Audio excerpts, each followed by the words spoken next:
F. Los símbolos sagrados y el símbolo sagrado del Virya. En este inciso hemos definido a Tiro de Ingibur como el símbolo sagrado del Virya. Sin embargo, es necesario aclarar que este símbolo sagrado se diferencia de cualquier otro por su carácter rúnico, es decir, no arquetípico. Lo que tal diferencia significa para el Virya se pondrá en evidencia si recordamos el efecto que los símbolos sagrados causan al emerger en la esfera de luz del Pasú. Habrá que recurrir entonces a lo ya visto en la primera parte.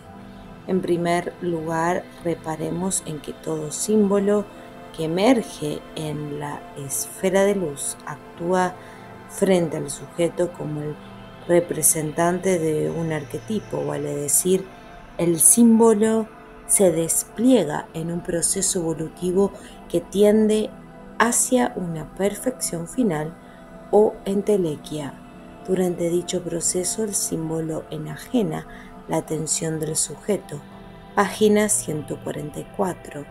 El símbolo I, por ejemplo, se estabiliza frente al sujeto consciente en el nivel EPSI 1. Ver figura 21.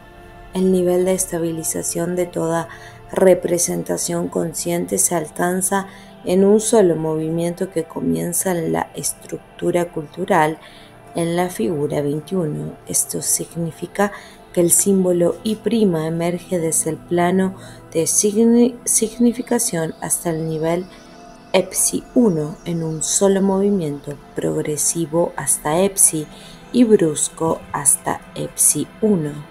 En un solo movimiento progresivo hasta EPSI, en el nivel de estabilización acaba la emergencia y comienza el proceso. La estabilidad de una representación es vivenciada por el sujeto como la aparición de la imagen, como un símbolo que de pronto emerge y se hace claro a la conciencia, pero tal estabilidad no indica quietud, sino que señala solo un cambio en la actividad del símbolo. A partir de allí comienza un proceso entelequial que puede enajenar completamente la atención del sujeto, a menos de que éste disponga de suficiente energía, o sea, voluntad, como para contrarrestarlo. Página 147. En resumen, toda representación consciente, al estabilizarse, intenta desarrollar un proceso entelequial. Ello se debe a que por estar conformada por símbolos arquetípicos, se comporta de manera análoga a la proyección en el plano material de los arquetipos universales y, como tal, tiende hacia una entelequia. Este proceso es en realidad solo la continuación del movimiento iniciado en los arquetipos invertidos en la memoria arquetípica. Por la razón, puede hablarse con propiedad de un solo fenómeno dividido en varias fases. Fase 1, actualización de los arquetipos invertidos como esquemas de lente. Fase 2, representación racional del esquema de lente. Fase 3, emergencia de la representación consciente. Fase 4, desarrollo del proceso entelequial frente al sujeto consciente. Naturalmente, la fase 4 es siempre interrumpida por la voluntad del sujeto para mantener el control de la conciencia, una vez que ha obtenido suficiente conocimiento de la representación por su visión eidética. La capacidad del sujeto consciente de actuar volitivamente para desviar la atención de una representación es señal de una elevada evolución en la estructura psíquica del Pasú, pues tal afirmación del sujeto solo puede darse en un esquema de sí mismo de gran complejidad estructural, en un esquema de sí mismo que justamente se ha integrado con representaciones que han completado su entelequia en ausencia del sujeto y forman parte, aunque desconocida, de la historia del microcosmos. Estamos entonces en que un sujeto consciente altamente evolucionado ha de ser capaz de evitar el proceso entelequial de las representaciones, proceso que éstas intentan desarrollar por ser más allá de la imagen que representan símbolos arquetípicos en plena actualidad. Sin embargo, existe un tipo de representación ante cuya elevada energía el sujeto consciente, aún el más evolucionado, no solo es volitivamente ineficaz, sino que corre el riesgo de quedar irreversiblemente fragmentado o ser definitivamente disuelto. Tan peligroso tipo de representación se denomina mito y su imagen símbolo sagrado. Página 159. ¿En qué radica el peligro de los símbolos sagrados para el sujeto consciente del pasú? Respuesta: en que su proceso entelequial lo despliegan sobre el sujeto consciente, intentando apoderarse de su voluntad y tomar el control del microcosmos.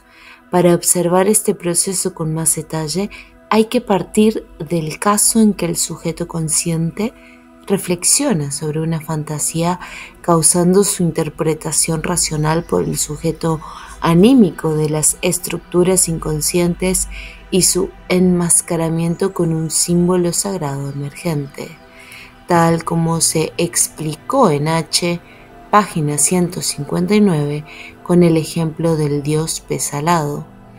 En ese caso, cuando emerge en la esfera de luz el símbolo sagrado, entonces la fantasía deja de intervenir en el fenómeno y se ausenta definitivamente del plano objetivo. ¿Por qué? Respuesta: porque el enmascaramiento de un símbolo sagrado resulta energéticamente insuperable para cualquier objeto ideal. Ahora bien, toda representación consciente, aun aquella que enmascara una fantasía, intenta desplegar en un proceso la potencia de sus símbolos arquetípicos, proceso que, según vimos, enajena la atención del sujeto consciente y pone a prueba su fuerza volitiva. El símbolo sagrado, como toda representación que enmascara una fantasía, inicia un proceso entelequial autónomo en el instante mismo que irrumpe en la esfera de luz.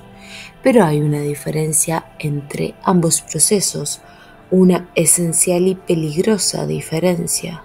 Mientras toda representación está referida a sí mismo, al esquema de sí mismo, es decir, a la esfera de conciencia, el símbolo sagrado se presenta en la esfera de luz, referido al sujeto consciente. Ocurre así porque el símbolo sagrado se ha montado de entrada sobre una fantasía, sobre un objeto ideal, sostenido esencialmente por el sujeto. Esto se entenderá mejor si recordamos que toda fantasía representa objetos o situaciones objetivas y reales sin existencia en el mundo exterior.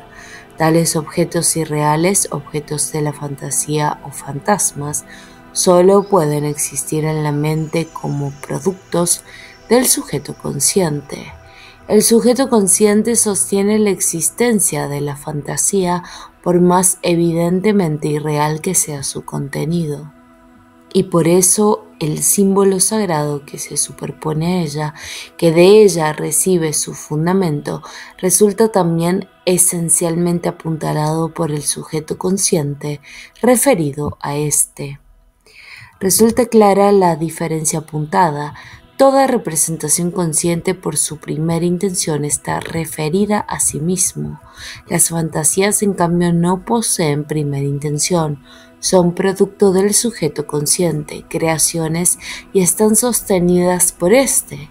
El símbolo sagrado, cuya emergencia tuvo como origen la apercepción de una fantasía, se manifiesta frente al sujeto consciente en sustitución de la fantasía como objeto de apercepción, en consecuencia sostenido por él y referido a él. Esta diferencia referencial que hemos tratado de aclarar implica un efecto diametralmente opuesto causado por los procesos entelequiales. Si el objeto ideal es una representación referida a sí mismo, su proceso se desarrollará frente al sujeto como espectáculo y el sujeto consciente como espectador podrá atender o no a tal espectáculo. Si desea conocer, pondrá atención en el proceso, mas su energía volitiva le ha de permitir interrumpirlo, retirando la atención, quitándolo del presente. El símbolo sagrado, por el contrario, intentará desplegar su proceso sobre él, involucrándolo como actor y no como mero espectador. Página 178. Lo importante ahora es comprender que los símbolos sagrados, desde el momento en que se produce la emergencia, trascienden el plano físico del microcosmos y participan del plano metafísico del macrocosmos. Esta participación metafísica significa que el símbolo sagrado representa tanto al mito o símbolo arquetípico estructurado en el esquema del microcosmos como a un arquetipo psicoideo del macrocosmos. Su verdad es una verdad trascendente. Mas, ¿por qué tal trascendencia solo es posible cuando el símbolo sagrado emerge, es decir, cuando se hace consciente y no antes? Respuesta: porque solo entonces, cuando hay símbolo sagrado, representación de un mito, se da el caso de que un símbolo arquetípico, situado al principio de la escala formativa del designio, sea activado energéticamente por separado. Al actualizar el símbolo sagrado, se desengancha un eslabón de la cadena, pero tal eslabón solo puede existir por separado si participa de un arquetipo universal y es sostenido por éste. Hemos visto que el mito puede fagocitar al sujeto cultural mientras se encuentre en su contexto esquemático y en tanto el sujeto manifieste debilidad volitiva, pero si el sujeto se retira a su contexto habitual, el mito no significa nada. Incluso el sujeto podría ignorar toda la vida, y esto es lo más común, la existencia de los mitos estructurados. Pero si un mito es representado fuera de su contexto, ello equivale a separar el primer eslabón de una cadena evolutiva que va del arquetipo universal al ente, vale decir, equivale a actualizar en el microcosmos un arquetipo universal en el primer instante de su despliegue evolutivo, de modo que el símbolo sagrado, al emerger en la esfera de luz y sustituir a la fantasía como objeto de apercepción del sujeto consciente, está poniendo al sujeto consciente no en mero contacto con el mito esquemático, sino con un arquetipo universal y a través de él con el demiurgo. Es cierto entonces que todo símbolo sagrado, cualquiera sea su signo, desde el complejo Zeus olímpico hasta la abstracta cruz, representan a Dios del universo, a el uno, al demiurgo cósmico. El símbolo sagrado es un trasfondo metafísico que hay que trascender. Participa o es la manifestación revelada de la voluntad del uno. La voluntad del demiurgo presente tras los símbolos sagrados explica por qué su aparición frente al sujeto consciente no causa jamás una locura del tipo descrito como primer fenómeno en la página 173. Aquí, por el contrario de una regresión formal al mundo primitivo del mito, se corre el peligro de convertirse en representante de Dios en la tierra, profeta, enviado divino, reformador social, héroe, hombre del destino, etc. Vale decir, se corre el peligro de que el sujeto anímico se identifique con una función colectiva y cese de evolucionar como individuo. Tal el peligro que corre el sujeto consciente si es fagocitado por el símbolo sagrado, pero en este caso se trata de una locura legal necesaria para los objetivos micro y macrocósmicos de la finalidad del pasú. página 180. Ahora bien, la afirmación de que todo símbolo sagrado representa a el Uno y transmite su voluntad al sujeto anímico se refiere desde luego a todo símbolo sagrado para el Pasú. En el caso del Virya, tal como se mencionó al comienzo, su símbolo sagrado Tiro de Ingibur presenta una esencial diferencia con respecto a los símbolos sagrados para el Pasú que venimos considerando.